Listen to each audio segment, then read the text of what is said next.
प्रभुपद प्रभुपद प्रभुपाद प्रभुपाद प्रभुपाद जय जय प्रभुपाद। श्री प्रभुपाद की जय। तो आज हम चर्चा करेंगे प्रभुपाद के जीवन का आगे का जो मोड़ है वो कैसा रहा। तो बात है, नवंबर चला गया और दिसंबर का महीना आया और प्रभुपाद ने प्रवेश पत्र में अपनी अवधि वहां रहने के लिए थोड़ी बढ़वा दी। अमेरिका बहुत ही संपन्न है, लेकिन फिर भी अमेरिका में कुछ चीजें ऐसी थी जो प्रभुपाद के लिए बड़ी असहनीय थी। विशेष करके जो गाड़ियों का भोंपों और सीटियों की जो भयंकर आवाज होती थी, या फायर ब्रिगेड की जो गाड़ियां होती थी उनके सायरन होते थे जो उनको बहुत ही तकलीफ देते थे। और अक्सर रात को भी बहुत लड़ाई झगड़े, कोई कभी कहीं चिल्ला रहा है। और एक चीज उन्होंने अनुभव करी, वहां पे हवा में कुत्ते की गंध बहुत रहती थी, उसके मल की गंध रहती थी। हालांकि बहुत ही धनी था ये देश, लेकिन यहाँ पे एक आम को खरीदना जैसे एक बहुत बड़ी बात होती थी, और अगर मिलता भी था तो बेस्वाद आम मिलता था और वो भी बहुत महंगा होता था। प्रभुपाद अपने कमरे से देखते थे, पानी के जहाज की हॉर्न सुनाई देते थे, वहाँ का व्यू अच्छा था काफी। और वो कल्पना करते थे कि वो संकीर्तन मंडली को लेकर विश्व में भ्रमण करेंगे, सभी नगरों में प्रचार करेंगे। तो इस प्रकार वो कल्पना करते थे। और वहाँ का अमेरिका का मौसम, पहली बार जब बर्फ गिरी तो बहुत भयानक बर्फ गिरी। ऐसा लग रहा था कि सभी घरों को सफेद रंग से किसी ने पोत दिया हो। किसी तूफान के आने पे जैसे भयंकर तकलीफ होती है, वैसे ही ठंडी हवाएं, बर्फीली ठंडी हवाएं प्रभुपाद को झेलनी पड़ी। तापमान शून्य से भी नीचे चला जाता है, तभी बर्फ जमती भी है। तो ये सब बिल्कुल नया नया अनुभव उन्हें हो रहा था। कष्ट भी हो रहा था, क्योंकि उम्र काफी हो गई थी। मनुष्य की उम्र जब हो जाती है तो नॉर्मल चीजें भी बड़ा कष्ट देती हैं। उठते बैठते चलते खाते मनुष्य को तकलीफ होती है। इसीलिए शास्त्र कहता है कि बुढ़ापा, मृत्यु आने से पहले भगवत प्राप्ति हो जानी चाहिए। और जैसे जीसस क्राइस्ट ने लोगों का कल्याण करने के लिए अपनी जान दी, सैक्रिफाइस किया, उसी प्रकार प्रभुपाद इस जनरेशन को बचाने के लिए इतने कष्टों को सह रहे हैं। हालांकि डॉक्टर मिश्र ने उनको एक कोट दिया था जिसे वो पहनते थे और सर्दी से बचते थे, लेकिन फिर भी उन्होंने धोती पहनना नहीं छोड़ा। रामकृष्ण मिशन के जो निखिलानंद स्वामी थे, उन्होंने कहा कि आप यदि पाश्चात्य जगत में रहना चाहते हैं और यहाँ कुछ करना चाहते हैं तो आपको ये भारतीय वेशभूषा छोड़नी होगी और पक्का शाकाहारी पन्ना भी छोड़ना होगा, क्योंकि यहाँ पे बिना नियमों के पालन किए सस्टेन करना बहुत मुश्किल है। लेकिन ये बदलाव वही लोग स्वीकार करते हैं जिन्हें पाश्चात्य जगत, जो पाश्चात्य औद्योगिक विकास है, जो साइंटिफिक नॉलेज और जो इंडस्ट्रियलाइज्ड नॉलेज जो है, जो उसके दीवाने हैं, वो लोग उनके हिसाब से ढल जाते हैं। और होता भी है कि जो हमारा लक्ष्य होता है, तो जिनको वो चीजें प्राप्त हैं तो हम उनको इम्युलेट करते हैं, हम उनकी नकल करते हैं। लेकिन प्रभुपाद यहाँ किसी से कोई भीख तो मांगने आए नहीं, किसी से कोई चीज लेने नहीं आए। वो तो आए थे यहाँ पे लोगों को आध्यात्मिकता देने के लिए। तो इसी प्रकार समय निकल रहा था। अभी तक कुछ विशेष हुआ नहीं था, स्ट्रगल अभी भी चल रहा था। इसी बीच उनकी एक मुलाकात हुई एक व्यक्ति से जिसका नाम था श्रीमान रूबेन। ये रूबेन एक यहूदी व्यक्ति थे और ये न्यूयॉर्क में एक बस कंडक्टर का काम करते थे। तो रूबेन बस कंडक्टर थे, इसलिए उनको घूमना फिरना अच्छा लगता था, बात करना अच्छा लगता था। ऐसे ही घूमते हुए एक दिन एक पार्क की बेंच पे उन्होंने प्रभुपाद को बैठे देखा, जो बड़ी आनंद में हरिनाम जप कर रहे थे। तो उन्होंने उनसे जाके बात करी और कहा कि आप कोई साधु लगते हैं। उन्होंने कहा, हाँ मैं एक साधु हूँ, वैष्णव हूँ, मैं कृष्ण भक्त हूँ। तो आप लोग किसकी पूजा करते हैं? तो प्रभुपाद ने बताया कि हम कृष्ण की पूजा करते हैं, राधा कृष्ण। श्री चैतन्य महाप्रभु के बारे में बताया। फिर कहते हैं आपके कितने मंदिर हैं? तो कहा मेरे बहुत से मंदिर हैं। बोला कितने भक्त हैं? बोला बहुत सारे, हजारों लाखों भक्त हैं। प्रभुपाद ने सोचा कि मैं निर्धन तो हूं नहीं, मैं धनवान हूं, मंदिर और पुस्तकें ही तो हैं, सब कुछ है। तो बोला कहाँ कहाँ पे आप हमको मिलाएंगे? जब श्रीमान रूबेन ने सब पूछा तो प्रभुपाद कहते हैं हाँ मैं मिला देता, लेकिन अभी समय ने हमें दूर कर रखा है। टाइम इज सेपरेटिंग अस। मतलब हम, मेरे और मंदिर के बीच में भी समय है, मेरे और मेरे शिष्यों के बीच में भी समय है, उसने हमको अभी दूर कर रखा है। रूबेन को एक बात और बहुत अच्छी लगी कि प्रभुपाद कभी भी मैं शब्द का प्रयोग नहीं करते थे, वो हमेशा हम कहते थे।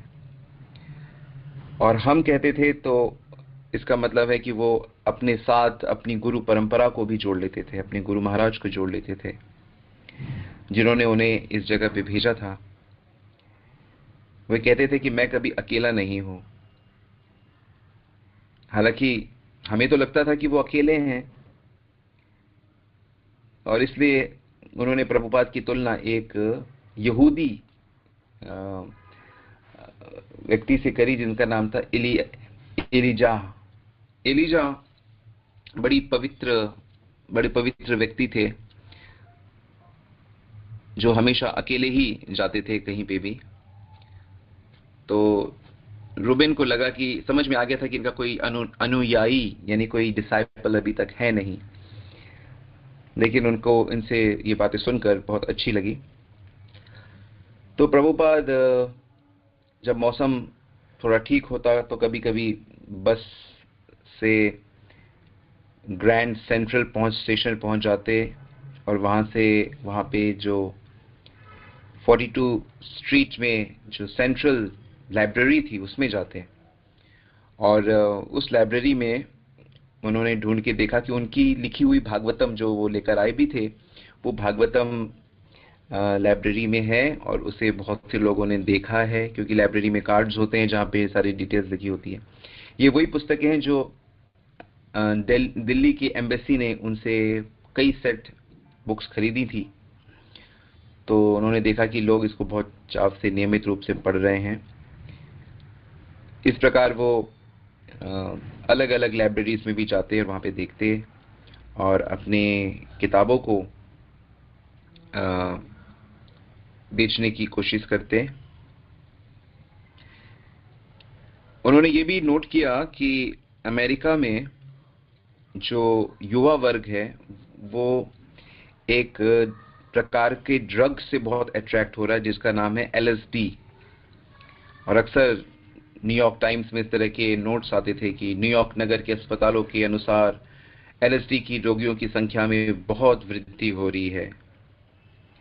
और उस समय वियतनाम वॉर के प्रति भी बहुत ही अपोजिशन चल रहा था अमेरिका में, क्योंकि एक छोटे से देश वियतनाम से अमेरिका ने जंग छेड़ रखी थी, और सभी युवाओं को कंपलसरी उसमें जाने के लिए भेजा जाता था, और उसमें अमेरिका के बहुत सैनिक मरते थे।